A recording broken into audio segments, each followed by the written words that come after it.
حضرت سیدنا شیخ احمد بن ثابت مغربی رحمۃ اللہ تعالی علیہ ایک مرتبہ درود پاک کے موضوع پر ایک مضمون کے بارے میں غور و تفکر فرما رہے تھے۔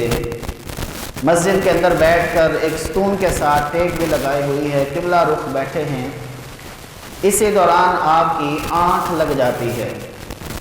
خواب کے اندر کیا دیکھتے ہیں کہ ایک سنسان جگہ پر پہنچ گئے، جہاں نہ کوئی عمارت ہے نہ کوئی مکان ہے، بالکل بیابان جنگل ہے۔ صرف وہاں پر ایک خوبصورت مسجد بنی ہوئی ہے۔ دیکھا کہ وہاں مسجد کے باہر بھی چند لوگ ہیں اور مسجد کے اندر بھی موجود ہیں۔ آپ مسجد میں داخل ہوئے خواب کے عالم میں، دیکھا کہ بڑے خوبصورت اللہ تعالیٰ کی مخلوق میں سے بندے عبادت میں مصروف ہیں۔ میں نے ایک شخص سے ملاقات کی اور کہا کہ تمہارا نام کیا ہے؟ وہ کہنے لگا میرا نام رومان ہے۔ کہا کہ تم کہاں سے آئے؟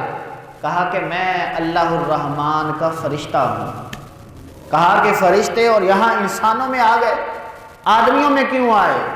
فرمایا کہ میں اکیلا نہیں، اس مسجد میں جتنے عبادت کرنے والے ہیں یہ سب اللہ کے فرشتے ہیں، اور اللہ تعالیٰ نے فرشتوں کو یہ اختیار دیا ہے کہ وہ کسی بھی صورت کو اختیار کر سکتے ہیں۔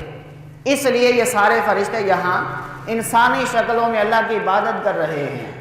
حضرت شیخ احمد بن ثابت رحمۃ اللہ تعالی علیہ آپ فرمانے لگے کہ یہاں کون کون سے فرشتے آئے ہیں؟ تو بتایا کہ یہاں تو فرشتوں کے سردار حضرت جناب جبریل امین علیہ السلام بھی موجود ہیں، حضرت ملک الموت علیہ السلام بھی موجود، حضرت میکائیل علیہ السلام، حضرت اسرافیل علیہ السلام وہ بھی موجود ہیں۔ کہا کہ میری ان سے ملاقات کروائی جائے۔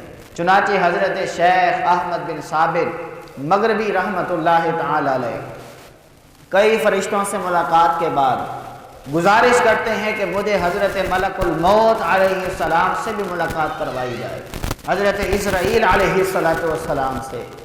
جب ان سے ملاقات کروائی گئی تو فرمانے لگے کہ انتہائی خوبصورت حسین و جمیل چہرہ اور انوار و تجلیات نور الہی کے برس رہے ہیں۔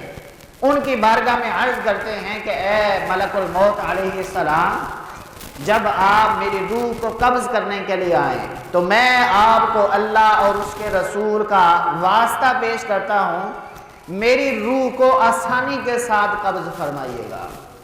جب انہوں نے یہ بات سنی حضرت اسرائیل علیہ السلام نے فرمایا کہ گھبرانے کی ضرورت نہیں ہے، نسخہ میں تمہیں دے دیتا ہوں، عمل تم کرتے رہنا۔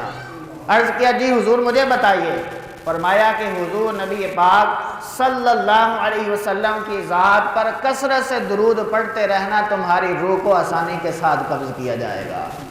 اب یہاں پر محدثین شرح کرتے ہوئے لکھتے ہیں کہ درود پاک ایک ایسا عمل ہے جس کی وجہ سے موت کی سختیاں بھی آسان کر دی جاتی ہیں، نزع کا عالم بھی آسان کر دیا جاتا ہے، انسان کی روح کو آسانی کے ساتھ قبض کیا جاتا ہے۔ جہاں انسان کے دنیاوی مسائل حل ہوتے ہیں درود پاک کی برکت سے، وہاں انسان سے اخروی مسائل بھی حل کر دیے جاتے ہیں۔ تو اس لیے ہمیں چاہیے ہم غور و تفکر کریں، ہم آخرت کے حوالے سے اپنے آپ کے اندر تبدیلی لائیں، اور درود پاک کے ذریعے جہاں ہم دنیاوی کامیابیاں حاصل کر سکتے ہیں وہاں ہم اخروی کامیابیاں بھی حاصل کر سکتے ہیں۔ یہ بچے کافی دیر سے شور کر رہے ہیں، سارے نمازی بھی بیٹھے ہیں، تو گزارش ہے یہاں تو اتنے چھوٹے بچوں کو مسجد میں لایا نہ جائے، اگر ان کو آپ لائے ہیں تو کم از کم ساتھ بیٹھ کر ان کو بٹھایا جائے، ان کو بتایا جائے مسجد کے آداب کیا ہیں۔ تو میں یہ عرض کر رہا تھا کہ جب بندہ درود پاک پڑھتا ہے تو درود پاک کی برکت سے اللہ تعالیٰ اس کے دنیاوی مصائب بھی دور فرما دیتا ہے، اور اخروی مشکلات بھی بندے کی درود پاک کی برکت سے دور کر دی جاتی ہیں۔ تو اس لیے ہم اپنی زندگی کے اندر کچھ ایسے لمحات، کچھ ایسے اوقات کو ہم مخصوص کر لیں کہ جن کے اندر ہم حضور نبی پاک صلی اللہ تعالی علیہ وآلہ وسلم کی ذات ببرکات پر درود پاک پڑھنے کی عادی بنیں۔ اور قرآن مجید کی آیت کریمہ جو اٹل فیصلہ اللہ رب العالمین نے فرما دیا، کل نفس ذائقۃ الموت، کہ ہر نفس نے موت کا ذائقہ چکھنا ہے۔ اب یہاں مفسرین فرماتے ہیں ذائقے کو اللہ رب العالمین نے مطلق رکھا ہے، کہ وہ ذائقہ میٹھا بھی ہو سکتا ہے، وہ ذائقہ کڑوا بھی ہو سکتا ہے، کیونکہ آگے چل کر اللہ رب العالمین نے یہ بھی فرمایا وَنَبْلُوكُمْ بِالشَّرِّ وَالْخَيْرِ فِتْنَةً، ہم تمہیں آزمائیں گے اچھائی کے ذریعے اور برائی کے ذریعے، کہ تم میں سے کون اچھے عمل کرتا ہے، کون برے عمل کرتا ہے، چاہے تم اچھے عمل کرو چاہے برے عمل کرو، وَإِلَيْنَا تُرْجَعُونَ، ہماری بارگاہ میں تم سب کو لوٹ کر آنا ہے۔ اور یہ موت ایسی حقیقت ہے جس کا انکار آج تک نہ کوئی کر سکا ہے اور نہ ہی قیامت تک کوئی کر سکتا ہے۔ یہ ایسی اٹل حقیقت ہے، انکار کرنے والوں نے وجود باری تعالیٰ کا انکار کر دیا، اللہ تعالیٰ کی وحدانیت کا انکار کر بیٹھے، انکار کرنے والوں نے کئی انبیاء کا انکار کر دیا، کئی انبیاء کو جھٹلا دیا، کئی اللہ کے نبیوں کو شہید تک کر ڈالا، لیکن موت ایسی حقیقت ہے جس کا آج تک کوئی انکار نہیں کر سکا۔ چاہے وہ بندہ غریب ہے اس نے بھی یہ ذائقہ چکنا ہے، چاہے وہ امیر ہے اس نے بھی ذائقہ چکنا ہے، چاہے وہ سیٹھ ہے، چاہے وہ نوکر ہے، چاہے وہ عالم ہے، چاہے وہ غیر عالم ہے، چاہے مرد ہے، چاہے عورت ہے، کوئی بھی ہے، اللہ رب العالمین نے ایک فیصلہ کر دیا ہر جاندار کے بارے میں۔ ہر جاندار جس نے بھی زندگی کا جام پی لیا ہے، ایک وقت ایسا ضرور آئے گا کہ وہ موت کا پیالہ ضرور پیے گا۔ اس سے کوئی بھی انسان نہ آج تک بچ سکا ہے، نہ کوئی جاندار آج تک بچ سکا ہے اور نہ ہی بچے گا، چاہے جتنی بھی زندگی گزار لے، 100 سال 200 سال، کئیوں نے 1000 سال بھی زندگیاں گزاری، لیکن اللہ تعالیٰ نے جب ان کا وقت لکھ دیا تھا، مقررہ وقت، اس مقررہ وقت پر ان پر موت طاری ہو گئی، موت واقع ہو گئی۔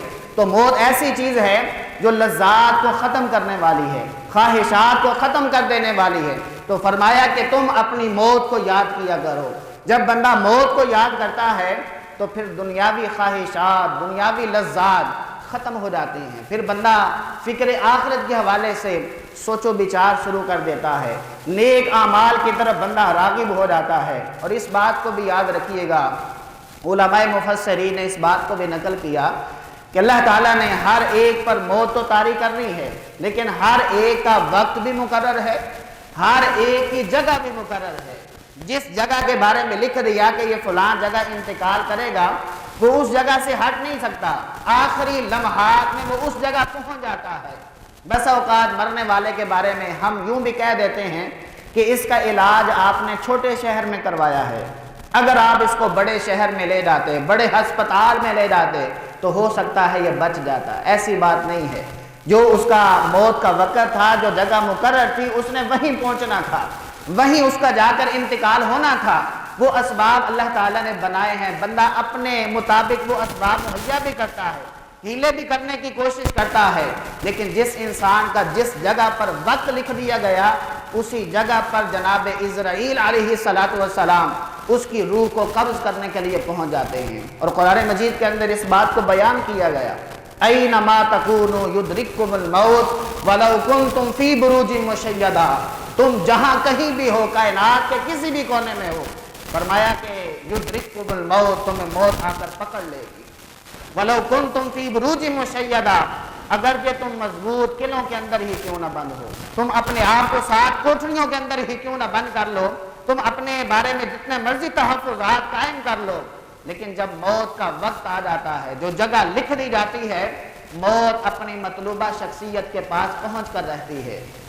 حضرت سلیمان علیہ السلام اللہ تعالیٰ کے نبی ہیں، پوری دنیا کی بادشاہت اللہ تعالیٰ نے آپ کو عطا فرمائی، آپ کی حکومت دریاؤں پر بھی تھی، آپ کی حکومت ہوا پر بھی تھی، آپ کی حکومت انسانوں اور جنات پر بھی تھی، آپ کی بہت بڑی مجلس لگا کرتی تھی، کئی لوگ آپ کی بارگاہ میں آ کر مسائل حل کروایا کرتے تھے۔ ایک شخص آپ کی بارگاہ میں دور دراز سے سفر کر کے پہنچا، آپ کی بارگاہ میں وہ حاضر ہے، اتنے میں حضرت ملک الموت علیہ السلام وہاں تشریف لے آئے۔ چونکہ آپ اکثر آپ کے دربار میں آیا کرتے تھے، آپ نے آ کر اس شخص کی طرف بڑے غور سے دیکھا، بڑی تعجب خیز نگاہوں سے دیکھا۔ حضرت عزرائیل علیہ السلام وہاں سے رخصت ہوئے، کچھ دیر کے بعد وہ شخص حضرت سلیمان علیہ السلام کی بارگاہ میں آیا، آ کر گزارش کرنے لگا، حضور ابھی یہ جو شخصیت آئی تھی یہ کون تھے؟ فرمایا کہ یہ حضرت ملک الموت علیہ السلام ہیں۔ عرض کرنے لگا کہ حضور وہ تو مجھے بڑے غور سے دیکھ رہے تھے، مجھے یوں لگ رہا تھا کہ وہ میری روح نکالنے کے لیے آئے ہیں، اتنے غصے کے ساتھ میری طرف وہ دیکھ رہے تھے، میں تو ڈر گیا ہوں، مجھے بڑا ڈر لگ رہا ہے۔ سلیمان علیہ السلام نے فرمایا کہ یہ ساری باتیں کرنے کا مقصد کیا ہے؟ اس نے عرض کیا حضور مجھے ڈر لگ رہا ہے، آپ ایسا کریں کہ اللہ نے آپ کو ہوا پر بھی حکومت دی ہے، آپ ہوا کو حکم دیجئے وہ ہوا مجھے اڑا کر فلاں شہر کے اندر، فلاں قصبے کے اندر پہنچا دے، یعنی ملک شام سے اٹھا کر مجھے ہندوستان پہنچا دے۔ یہ ہزاروں میل کا سفر تھا۔ آپ نے فرمایا مسئلہ ہی کوئی نہیں، آپ نے ہوا کو حکم دیا، ہوا نے اڑا کر اس شخص کو ہندوستان پہنچا دیا۔ کچھ لمحات کے بعد حضرت ملک الموت علیہ السلام دوبارہ حضرت سلیمان علیہ السلام کی بارگاہ میں حاضر ہوئے۔ آپ علیہ السلام نے فرمایا کہ اے ملک الموت، تم یہ تو بتاؤ فلاں شخص کو اتنا گھور کر کیوں دیکھ رہے تھے؟ وہ شخص تو ڈر گیا تھا، میری بارگاہ میں آیا، پھر میں نے اس کے ساتھ یہ معاملہ کیا کہ ہوا کے ذریعے اس کو فلاں جگہ پہنچا دیا، لیکن تم نے اس کو گھور کر کیوں دیکھا تھا، جلال کیوں کیا؟ فرمایا کہ اے اللہ کے نبی علیہ السلام، میں نے کوئی غصے کا اظہار نہیں کیا، میں تو صرف تعجب کا اظہار کر رہا تھا کہ میرے پاس جو فہرست تھی، جن مردوں کی میں نے جن انسانوں کی روحیں نکالنی تھی، ان میں سے اس کا نام بھی اسی فہرست کے اندر شامل تھا۔ اور جب میں نے دیکھا کہ اس کی روح کو نکالنا ہے، یہ بیٹھا کہیں اور ہے، اس کی روح نکالنے کا مقام تو کوئی اور لکھا ہوا ہے، وہ تو ہزاروں میل دور ہے، 6 دن اور 6 راتیں لگ جانی ہے وہاں تک جاتے ہوئے، جبکہ اس کی موت کے اندر چند لمحات باقی رہ گئے۔ میں اس لیے تعجب سے دیکھ رہا تھا، بھئی حیرت ہے، یہ یہاں بیٹھا ہے اور اس کی موت تو ہندوستان کے فلاں شہر کے فلاں قصبہ میں واقع ہونی ہے۔ میں تعجب کا اظہار کر رہا تھا۔ اللہ نے اسباب ہی ایسے پیدا فرما دیے، آپ نے ہوا کو حکم دیا، ہوا اس کو اڑا کر وہاں لے گئی جو اس کا مطلوبہ وقت تھا، جو مقررہ وقت تھا، اس وقت پر میں اس کے مطلوبہ مقام پر پہنچ گیا اور اس کی روح کو میں نے اس کے جسم سے جدا کر دیا۔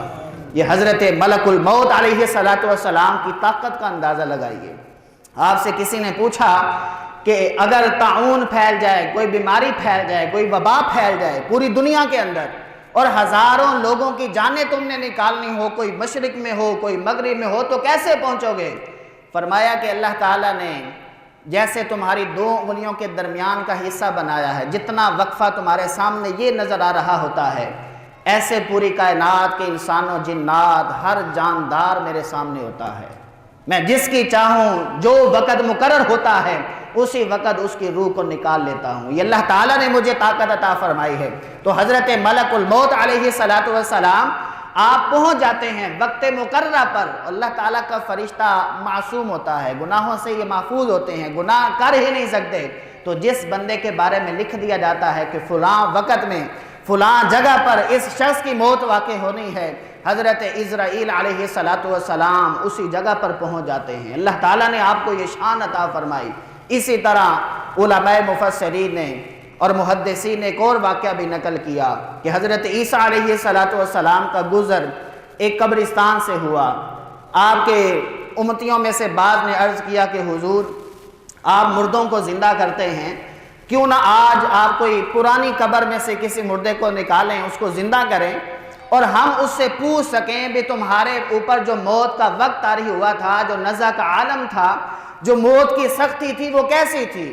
حضرت عیسیٰ علیہ نبینا و علیہ السلام قبرستان سے گزرے، دیکھا کہ ایک پرانی قبر ہے، وہ حضرت نوح علیہ السلام کے بیٹے حضرت سام رحمۃ اللہ تعالی علیہ کی قبر تھی۔ آپ نے وہاں 2 رکعت نفل ادا کیے، اس کے بعد آپ نے اللہ کی بارگاہ میں دعا کی۔ اللہ تعالیٰ نے ان کی قبر کو شق کیا اور اندر سے حضرت سام رحمۃ اللہ تعالی علیہ اپنے سر سے مٹی جھاڑتے ہوئے کھڑے ہو جاتے ہیں۔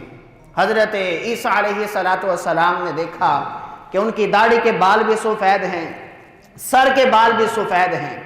آپ نے فرمایا کہ جب تمہارا انتقال ہوا تھا تب تو تمہاری داڑھی اور سر کے بال تو سیاہ تھے، یہ سفید کیسے ہو گئے؟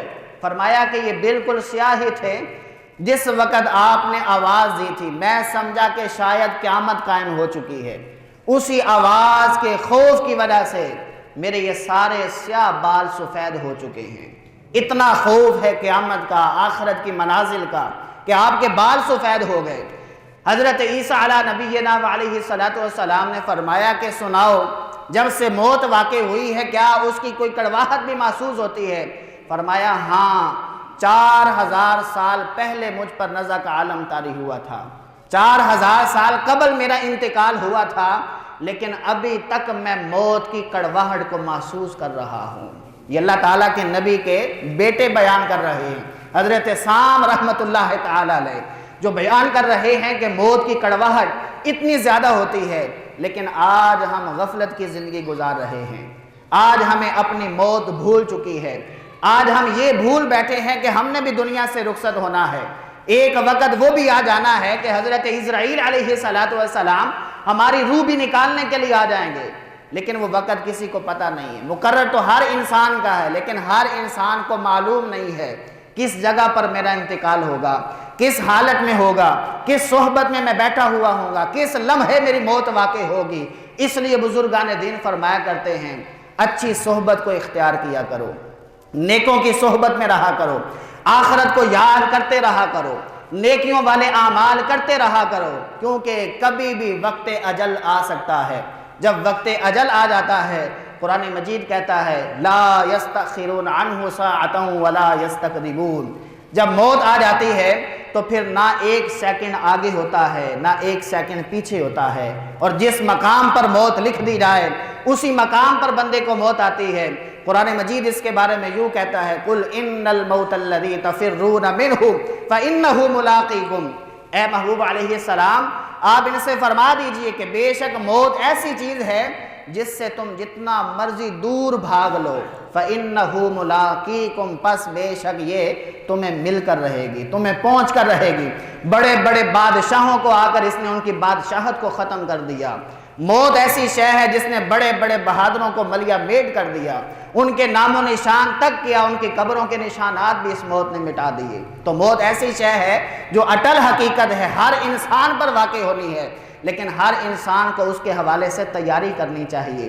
موت کے قاصد کئی لوگوں کے پاس آ چکے ہیں، بعض مفسرین نے مختلف طرح کے قاصد بیان کیے۔ انسان بیمار ہو جائے تو یہ بھی موت کا قاصد ہوتا ہے، موت کا پیغام ہوتا ہے۔ حضرت امام غزالی رحمۃ اللہ تعالی علیہ فرماتے ہیں اگر بیماری تشریف لے آئے تو گویا کہ وہ وقت ہے تمہارے پاس اللہ کی بارگاہ میں توبہ کرنے کا، گڑ گڑانے کا، اللہ کی بارگاہ میں رجوع کرنے کا۔ اس وقت تمہارے لیے یہ پیغام ہے کہ اب وہ طاقت وہ سکت تمہارے اندر باقی نہیں ہے، اب اعضاء کے اندر کمزوری ہو رہی ہے، اللہ کی بارگاہ میں جھک جاؤ، اللہ کی بارگاہ میں توبہ کرو۔ حضرت یعقوب علیہ نبینا علیہ السلام آپ کی دوستی رہی ہے حضرت ملک الموت علیہ السلام کے ساتھ۔ ایک مرتبہ جب آپ تشریف لائے تو حضرت یعقوب علیہ السلام نے فرمایا کس لیے آنا ہوا، ملاقات کے لیے آئے ہو یا روح قبض کرنے کے لیے؟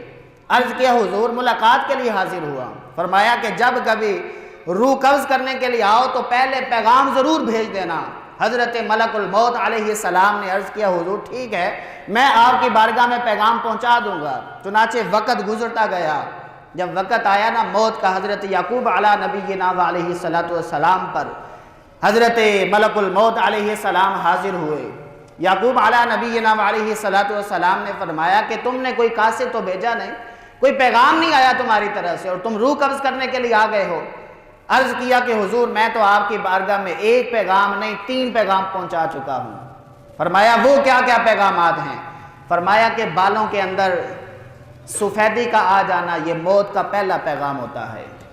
دوسرے نمبر پر فرمایا کہ جسمانی اعضاء کا کمزور ہو جانا، آنکھوں سے بینائی کا آہستہ آہستہ کمزور ہوتے چلے جانا، کانوں سے آواز کا کم ہوتے چلے جانا۔ تیسرے نمبر پر فرمایا کہ کمر کا جھک جانا، بڑھاپے کے اندر جب بندہ قدم رکھ دیتا ہے تو گویا کہ وہ موت کی طرف بڑھتا چلا جا رہا ہے۔ حضرت فاروق اعظم رضی اللہ تعالی عنہ، آپ کو بھی کسی نے کہا تھا کہ حضور آپ اپنی آخرت کے بارے میں غور کیجئے، اپنی موت کو یاد کیجئے۔ فرمایا بڑی اچھی بات کی ہے، ہر روز یہی بات آ کر یہاں کیا کرو، مہینے بعد میں تجھے تنخواہ بھی دوں گا۔ وقت گزرتا گیا، اس کے بعد آپ نے اپنے اس نوکر کو کہا کہ اب تیری ضرورت نہیں ہے۔ اس نے کہا کہ اب موت یاد کروانے کی ضرورت نہیں، کیا ہوا؟ فرمایا کہ اب میری داڑھی میں سفید بال آ چکا ہے، اب تجھے بتانے کی ضرورت نہیں ہے، یہی بال مجھے بتا رہا ہے کہ اب موت کا وقت قریب آ چکا ہے۔ چنانچہ اللہ تعالیٰ کے نیک بندے موت کی یوں تیاری کیا کرتے تھے۔ تو حضرت یعقوب علیہ السلام کو حضرت ملک الموت علیہ السلام عرض کرتے ہیں حضور یہ تینوں پیغامات آپ کو مل چکے ہیں، آج ہم غور کریں کہ ہمارے پاس کیا موت کا قاصد تو نہیں آ چکا۔ کئی لوگ ایسے ہیں جن کے پاس موت کا قاصد آ چکا ہوتا ہے، لیکن پھر بھی وہ غفلت کی زندگی گزار رہے ہوتے ہیں، پھر بھی وہ غفلت بھری گناہوں بھری زندگی گزار رہے ہوتے ہیں، نیکیوں کی طرف آنے کا ان کا بالکل دل بھی نہیں کر رہا ہوتا۔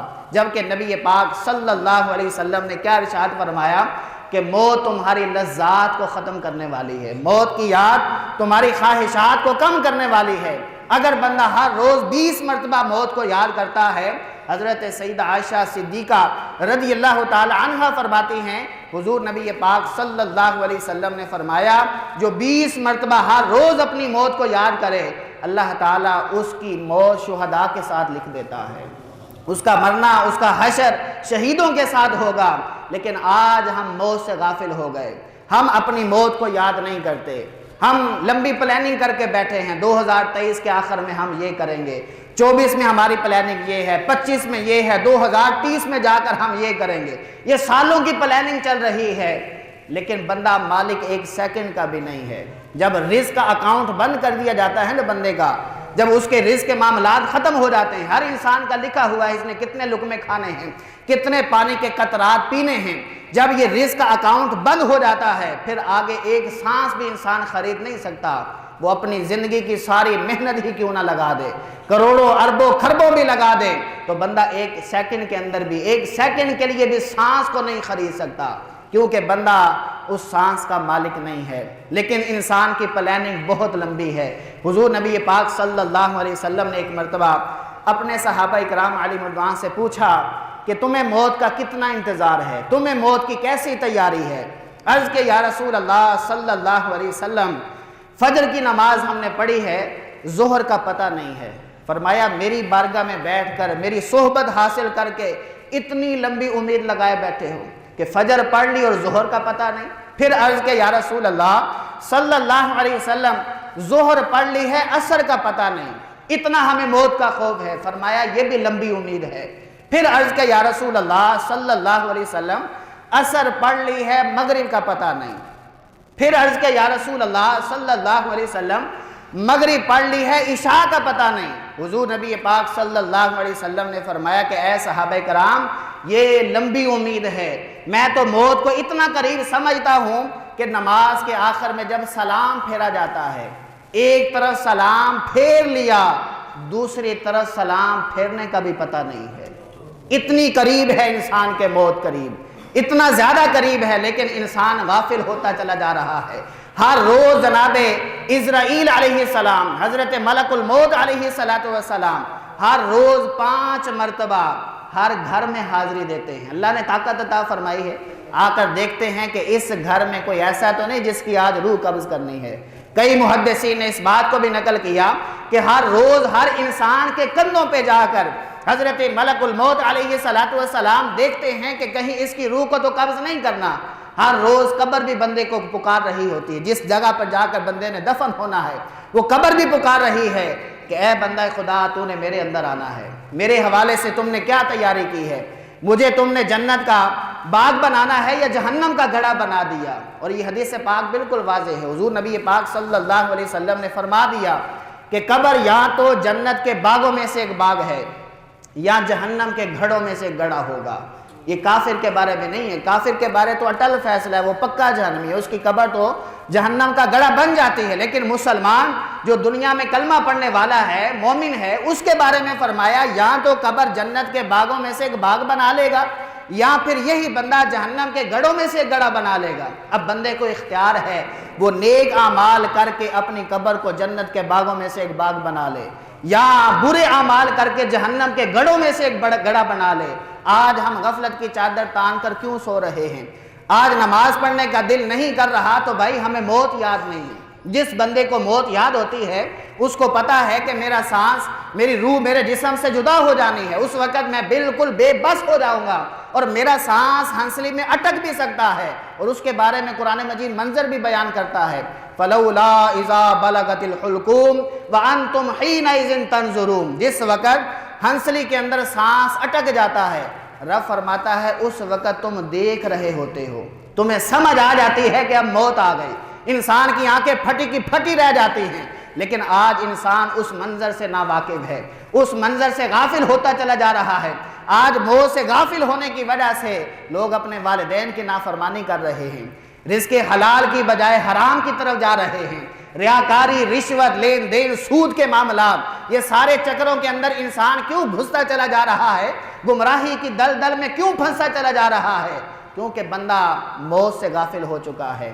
اگر بندے کو موت یاد ہو تو وہ 5 وقت کی نماز پڑھنے والا ہوگا، رزق حلال کھانے والا ہوگا، کسی کا دل نہیں دکھائے گا، وہ یہی غور کرے گا یار پتہ نہیں کتنے سانس باقی رہ گئے، کتنے لمحات رہ گئے، کتنی ساعتیں باقی رہ گئے، پتہ نہیں کس وقت اجل آ جانا ہے، دنیا سے چلے جانا ہے، دنیا میں کیوں نہ رب کو بھی راضی کیا جائے، اس کے محبوب علیہ السلام کو بھی راضی کیا جائے، اور اس کے محبوب علیہ السلام کی امت کو، اس کی مخلوق کو بھی راضی کیا جائے۔